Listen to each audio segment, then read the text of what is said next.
Nos observations sur la dernière tournée du ministre russe des Affaires étrangères en Afrique, Sergueï Lavrov, que j'appelle souvent Abdoulaye Lavrov, comme j'appelle son ami et collègue homologue favori, eh bien, le ministre Abdoulaye Diop du Mali, je l'appelle souvent Sergueï Diop.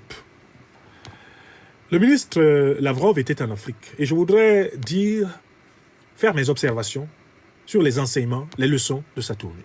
Première leçon. Je voudrais souligner que quand des officiels russes de ce rang, et il est le plus grand officiel russe à venir maintenant en Afrique, en attendant l'arrivée du président Poutine, quand ils arrivent, j'observe une ferveur populaire spontanée des Africains. Je distingue la ferveur populaire manipulée de la ferveur populaire spontanée. Les Africains qui s'informent sur les réseaux sociaux, qui s'informent dans la presse, qui s'informent dans les débats, qui s'informent, comme on dit souvent, dans les grains, dans les bars, les Africains sont très sensibles à la nature de la relation russo-africaine aujourd'hui. Parce que c'est une relation qui se démarque de la relation afro-occidentale. Par conséquent, sans qu'on ait besoin de leur demander de sortir, d'aller à la rencontre du ministre Lavrov, les Africains tiennent absolument à lui faire savoir que sa présence est appréciée et désirée. En Afrique de l'Ouest, comme en Afrique centrale, chaque fois qu'il est entré en contact, de près ou de loin avec la population, sont des visages éclairés, sympathiques qu'il a reçus. Non pas des visages manipulés, non pas des visages stipendiés, des gens à qui on aurait donné 2 ou 3 billets de banque pour répéter quelque chose. Ça ne se passe pas comme ça. Quand les officiels russes viennent en Afrique, les Africains veulent leur montrer qu'ils ont bien compris qu'ils ont une attitude différente envers nous en Afrique. Donc, la question de l'accueil. Il y a un deuxième point que la visite de M. Lavrov a marqué de manière très claire. C'est que la Russie s'efforce de développer avec chaque pays africain avec lequel elle est en relation des projets concrets. Elle s'efforce de parler peu et de faire beaucoup. Parler par les œuvres. Au Mali, on est en train d'aider le pays à sortir de l'aliénation énergétique par la construction de 3 centrales solaires. Au Burkina Faso, on est en train d'aider le pays à acquérir l'autonomie en matière de traitement de son métal précieux, l'or. De la même façon, on est en train d'aider le pays à développer et à lancer les projets d'autonomie énergétique, y compris le projet nucléaire.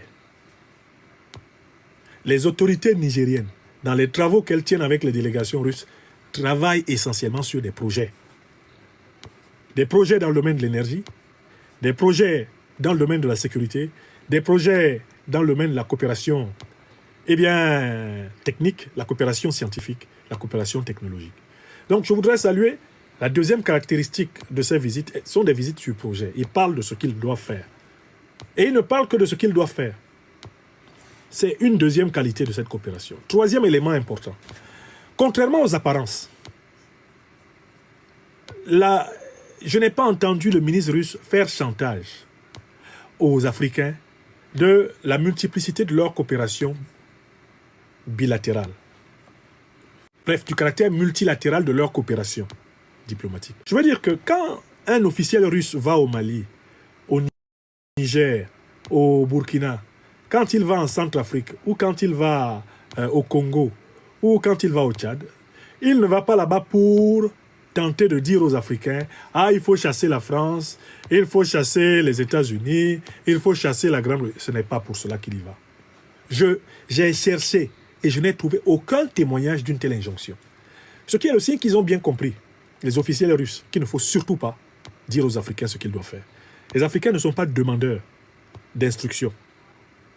Les Africains ne sont pas demandeurs d'orientation, ils ne sont pas demandeurs de cap, ils ne sont pas demandeurs d'ordre. Ils sont demandeurs de partenaires respectueux. Les Africains sont demandeurs de partenaires respectueux. J'ai épluché la presse malienne, épluché la presse burkinabé, la presse nigérienne, la presse congolaise, la presse tchadienne, pour trouver le ministre Lavrov ou un officiel russe en posture de condescendance, tentant de définir Ce que les Africains doivent penser, ce qu'ils doivent faire, je n'ai pas trouvé un seul extrait. Et je vous mets au défi d'en trouver un seul. Je vous mets au défi d'en trouver un seul. C'est-à-dire qu'en fait, au départ de Moscou, ils se sont donné une ligne de conduite. Tout faire pour ne pas ressembler aux néocolons occidentaux.